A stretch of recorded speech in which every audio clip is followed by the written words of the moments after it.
Field Journal, Day 2, Evening. Fried banana mush for supper. Oh, yum. If I eat enough of that stuff, I'll turn into butterfly bait myself. After dinner, we had to move our tents. Army ants invaded our camp, millions of them. I tried to stop them, but they bit at my legs like crazy. Uncle Roy says the only thing to do with army ants is to get out of their way. I just hope I got all the ants out of my sleeping bag. More hoots, clicks, squeaks, and thumps out there tonight. I think I'm getting used to this. Chapter 5, Lost in the Jungle. The next morning, Uncle Roy couldn't wait to see what we'd caught in our traps. He pulled on one boot. Ouch, ouch, ouch, he cried. He yanked it off and dropped it. Uncle Roy needs to listen to his own rules, like the one about always watching where you put your feet. A scorpion crawled out of his boot. It looked more annoyed than Uncle Roy. Wow, I said. I didn't know they had those in the jungle, too. Apparently so, he growled, holding his stung foot in his hands. One of the scientists brought over the first aid kit. Is he going to be okay? I asked. She told me that most scorpion bites were no worse than a bad bee sting. Still, Uncle Roy would have to be grounded in his tent all morning, just to be sure. I'll be fine, Uncle Roy grumbled. He propped up his foot and started writing in his journal. He looked pretty mad, if you ask me. I'll check the traps for you, I volunteered. Grunted Uncle Roy. He didn't even look up from his journal. I grabbed the net he tried to give me the day before. Maybe I could catch some cool butterfly to cheer him up. Near the traps, I found a fallen log where I could sit. There were plenty of butterflies in the traps already, and at least one ghost wing. As I sat scribbling notes, I saw a dark butterfly with red and yellow spots flitting past. I bet Uncle Roy would like that one, I thought. Never go into the jungle alone. I heard his voice in my head warning me, so I hardly went far at all. The butterfly landed on a leaf. I swooped my net toward it, but it flew off. I pushed through some bushes and tried again. It dipped in and out between some branches and settled on a flower. I swung my net. Gotcha, I cried. I looked in. Empty. Disappointed, I turned back toward camp. Butterfly hunting's harder than I thought, I mumbled. But the jungle had closed in around me. Where was the camp? All I could see were leaves and more leaves. I stumbled forward. I forgot to watch where I put my feet. Something slithered just inches from my toes.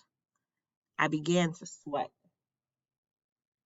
Help, I croaked. I was lost in the Amazon jungle. I heard footsteps rustling in the bushes nearby. Jaguar. I squeezed against a tree and held my breath. The bushes parted.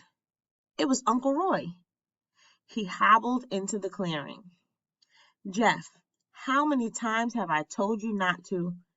He stopped in mid-sentence and stared at the top of my head. Good heavens, he gasped. It's a Heliconius netariri. A what? I cried. What was a whatasis? A snake? Hanging over my head? I didn't dare move a muscle. The other scientists pressed through the bushes too. They stared at me too. It's amazing. It must like the scent of Jeff's shampoo. Haven't seen one of those here in years. The scientists spoke in hushed voices. What? What? I cried. I had no idea what they were talking about.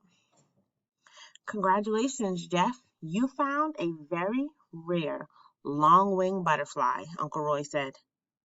Really? I breathed again. Not a snake? Uncle Roy focused the camera on the butterfly in my hair. I stood as still as I could while he took pictures. Then the butterfly flew off in a dark flash of yellow and red. That's the one I was after, I cried. She's neat, but what's the big deal? This area has been recovering from overfarming and lumbering for years, Uncle Roy explained. To see this butterfly back means that its home is getting healthy again. Guess you're healthy again, too, I pointed at Uncle Roy's foot. He grinned. I'm getting there. Besides, it was boring sitting in the tent. I patted him on the back. Patience, Uncle Roy. Chapter 6. Butterflies at the Y. A week later, we were back at the Y Museum. Uncle Roy had one of the photos of me and little Helen blown up and framed. He hung it up in the Amazon rainforest exhibit. The pupae the farmers had packed and shipped for us had begun to hatch.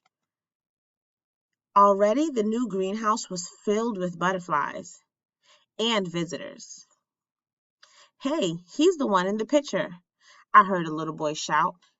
He was pointing to me.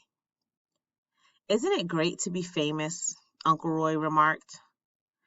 I laughed, but I didn't exactly feel famous. Uncle Roy, you probably didn't notice, but I was just a little scared out there in the jungle. You seemed brave enough to me, Jeff, he said. Besides, it's always smart to be a little afraid of animals as powerful as jaguars. And scorpions? Them too. I still wish I seen a jaguar while I was there. Just not right up close. I know, said Uncle Roy, but jaguars are getting scarce. They need a lot of rainforest to live in. So much of the jungle is gone now. Most of the jaguars that are left have been forced into more remote areas. The same way the little Helen butterflies were forced out of their home? I asked. Pretty much, said Uncle Roy. We noticed a bunch of kids staring at a ghost wing. It had landed on a girl's shoulder. One of their favorite foods is bird poop, I explained. I think the kids were impressed. Do you think we'll be able to have a few Helen butterflies here someday too? I asked Uncle Roy. Live ones, I mean, not just pictures. It would be amazing to have some here, wouldn't it?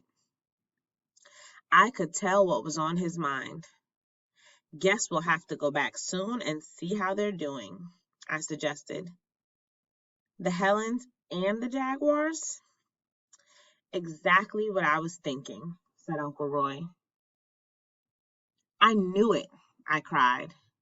We walked down the halls of the Y Museum, past mummies and swords and ancient jewels. But in the meantime, said Uncle Roy, we've got a few other exhibits that need new treasures, don't you think?